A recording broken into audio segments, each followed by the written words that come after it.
Have you ever lost a beloved cat or dog, pet, kitten, puppy, either through an accident that you could not foresee or prevent, or after a long life, or even maybe sadly a shorter life, you have to put down the kitten or dog? It's a tough thing to do. One of the hardest things to do in this world, I think. I remember many, many years ago, I had a little puppy named Cookie, a Boston Terrier with terrific markings, black and white paws, white underbelly, a mark up between her eyes, short hair. She was born March the 7th in the town of Dunn. My parents bought her for me for $50, which was a lot of money then. It still is a lot of money, but it was really a lot of money a long time ago in the 1950s. She lived with us in the town of Wake Forest until the summer of 1956, when we all got into our car and drove 110 miles to the west to Winston-Salem, where she lived happily, I think, the rest of her interrupted life. By the time she was 10 years old, she was perhaps almost blind in one eye and walked sort of sideways, because she'd been hit by a car a couple of years before. And I still remember my older brother Glenn driving quickly in an old Nash Rambler to the vet with me holding Cookie in my lap, hoping that she would not die on the way to the vet. But she didn't. She survived. I remember so many times that I would get on my bike and ride to the Wake Forest campus, which is not far away. We lived adjacent to it. And Cookie would run along with me. I'd go into a certain building, come back out, and she'd be right there waiting for me to go back home. I bet you that lots of you have stories just like that of a cat or a dog or a puppy or a kitten. There's something about small animals or older animals that really warms most people's hearts. Today is the story of one of those kittens, a little gray kitten, a white underbelly, no name that we knew of, had been living apparently for a couple of weeks by himself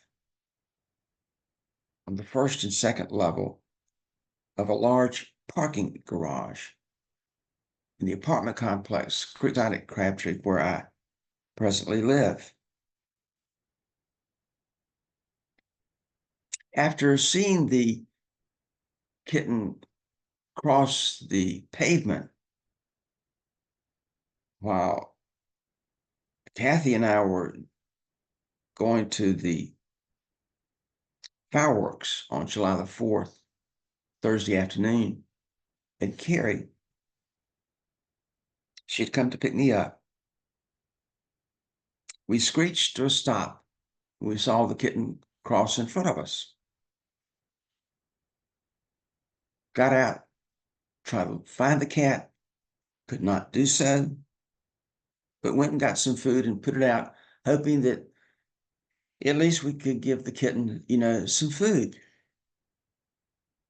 I checked on it the next day, and of course, as you might imagine, the The food was gone. So were the dishes that we put it in. That was not a good start. So on Friday morning, I walked into the leasing office mentioning a kitten and suggesting perhaps that they call animal control to come out and help catch the kitten. And the lady at the desk was very nice. She says, we've been looking for this kitten for over 2 weeks. Everybody has been looking. People have put food out, water out. People see him, they look under cars. We have flashlights looking under the cars, but we can't catch him. He's quick, he's fast, he gets away. He's wild, he won't be caught. We're all afraid something awful is going to happen to him. I don't know how long this can go on. So I thought about it that afternoon, that mid-afternoon, 2:30 or 3 o'clock, maybe earlier. Kathy comes over with some churu and tries to look for the cat. We walk around for a while. We don't see the kitten, but we do see and we spot some food, some dry food that's on a ledge barrier between the first and second level with some wire up separating the two. And you can stand on one side, the first level, and see into the second level. She sets up station and starts calling for the kitten, puts some churu out, and lo and behold, in a parked car nearby, this kitten slowly, very slowly, walks out from underneath the car.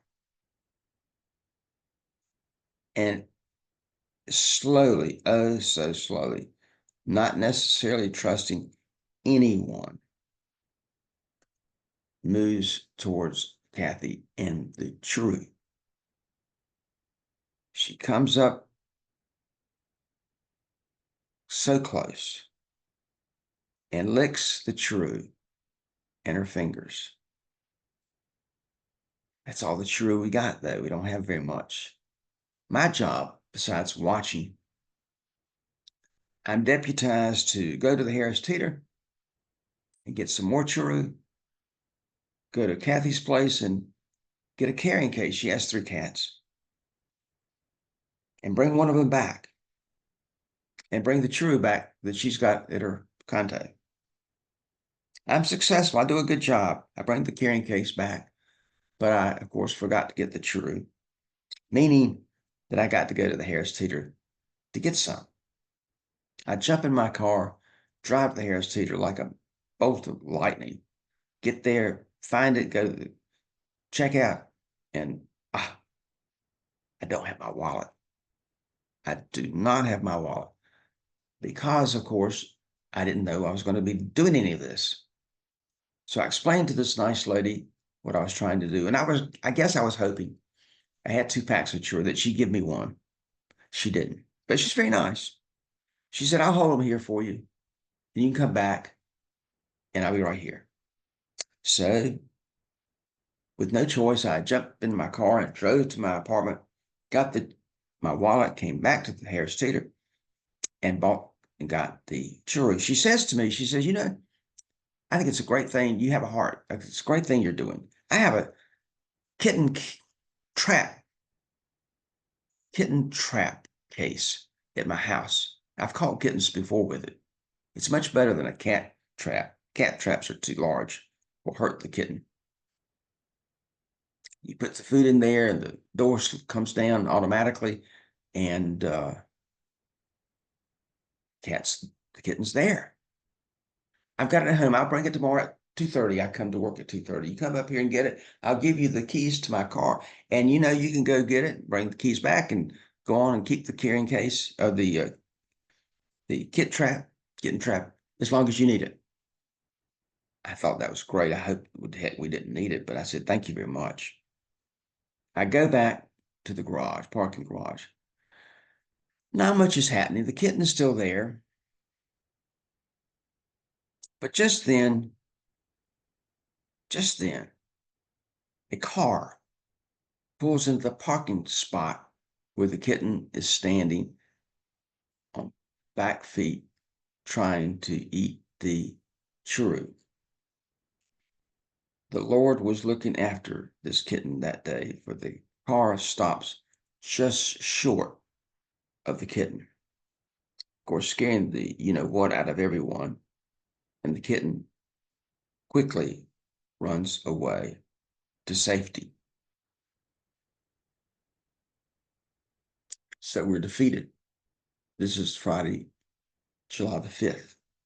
Totally defeated. Our best chance gone up in smoke. The kitten had lived there for 2 weeks, sleeping under the cars, we think near tires, because every time somebody looked under the car, that's where the kitten was, near a tire, I guess for safety purposes. Sometimes sleeping, we think, in the engine, up in the engine, climbing up in the engine of some of the cars. Just lucky that someone didn't drive off with the kitten in the car, putting the kitten out. If the kitten survived, Lord knows where. Well, the next day, Saturday, I go back down early Saturday morning to see if any of the more of the food has been eaten, the water has been drunk, and I come up empty. Nothing. Zero. So it doesn't look like we're going to be successful at all. Still, about 2:15, we decide to go to the Harris Teeter to get this nice lady's kitten trap. Mainly we go because we don't know what else to do. And it was at least doing something. As we're driving around, leaving the garage, we see two young ladies, one in the middle of the place where I'm driving, and she's looking over and pointing to a car very still. I stop, roll down the window, and say, "Are you looking for a kitten?" She turns around and smiles at me and she says, "Yes, I am." He's over that, he's all right there under that car. My friend over there is trying to get him. They just walked by. They had just walked by. And the lady who was looking for the kitten under the car had seen his rear end under the car she walked. She had had a cat before and had to put the cat down, wanted another cat, but said to her friend, "The cat is going to have to come find me. I don't think I can go looking for a cat." This is July the 6th on Saturday. I park the car. We all get out. There are four of us. Kathy goes to get the carrying case, the churro, and a wand that she's got to try to entice the cat out from, or the kitten out from under the car. I mainly watch. Actually, that's all I do is watch and talk to one of the girls or young ladies. Cars are still driving around the parking lot, parking garage coming in and out. There's still a lot of that. The cars are not going fast, but you must think that they're going fast. They sound really loud. Anyway, everybody takes up their position in the middle of one of the empty parking spaces. Kathy sets the carrying case down, gets the wand and the churro out, puts them together, and tries to entice the kitten out from under the car where he has gone. And oh, so slowly, the kitten begins a little bit of trust. Perhaps because the kitten recognized her voice, remembers the churu from the day before, who knows? But slowly comes out, about halfway out of the car, and to Kathy, the other young lady, the one who's looking under the car, says, I'm going to walk behind the kitten. And when he gets close to the churu, I'm going to pick him up and grab him quickly. He'll never know what happens. I might get scratched. One of her friends says, you might get scratched. Yes, she says, I might get scratched. I don't think he has rabies, though. I don't think so. But I'm not going to worry about it. I'm not going to get scratched. She did get scratched. But she, at the last possible moment, after another car pulls around, quickly, she leaps down and in one flowing movement with both hands gets that kitten. Kitten's a little wild, but there are two of them. They slam the kitten into the carrying case. It takes two of them to get the door shut, but they have success. It's a great feeling. It is a great feeling to have caught this kitten. They say, we're going to keep the kitten tonight and just sort of chill and figure it out.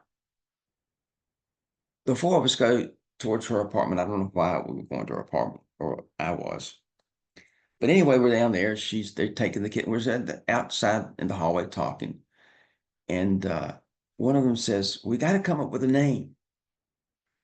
And she said something having to do with the parking garage. And Kathy or someone says, how about Parker? Everybody agrees that Parker's a good name. They don't really decide on naming the kitten Parker until the next day. The two young ladies do. And the name comes from having lived for a couple of weeks with a whole heck of a lot of grit, a whole lot of persistence and resilience to start over the next day after nothing the day before. Eating whatever somebody puts out, or going through garbage cans, which they think he did. One of the workers there said, the food that's in those cans is awful, but it's food. Well, people do what, and animals do what they have to do to survive. It's a great feeling. It's a terrific high to save an animal. I did not do anything with saving the animal other than watch and be the gopher to get the food, the churu, and the carrying case. But it was remarkable to see this happen.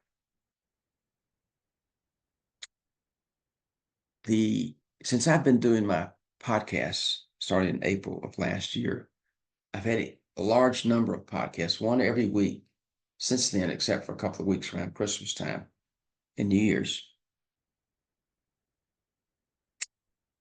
September the 25th of last year, I did one on Pause for Life, a nonprofit North Carolina organization, pauseforlife.org, that helps rescue and save and place in homes cats and dogs. It's the fifth most popular podcast I've had the opportunity to do with the leader of that organization, Carla. And she talks in such a moving way about her job, what the organization does, and what people can do to help save dogs and cats. North Carolina is one of the toughest top 3 states in the United States for cats and extra kittens with the laws that we have. It's really pretty tough. There are thousands and thousands of Parkers out there as we speak today and in the coming days. Some will make it. Some will find a forever home. Some will not. The Parker I've talked about today is one of the lucky ones. I hope that you might listen again. If you've listened to it before, it's been a long time, almost a year now, since September the 25th of last year, to listen to this podcast again. It's really good. And if not, I hope you will go and listen to it now. It will open your eyes to what can be done and what needs to be done to save dogs and cats. It's been a real treat to be able to do this podcast, but the real treat was being there when this little kitten was saved. Parker. Thanks very much for listening today. I hope you've enjoyed it, and I hope to see you again next week on another edition of my podcast, Grit Stories of Resilience. Have a great week, everyone.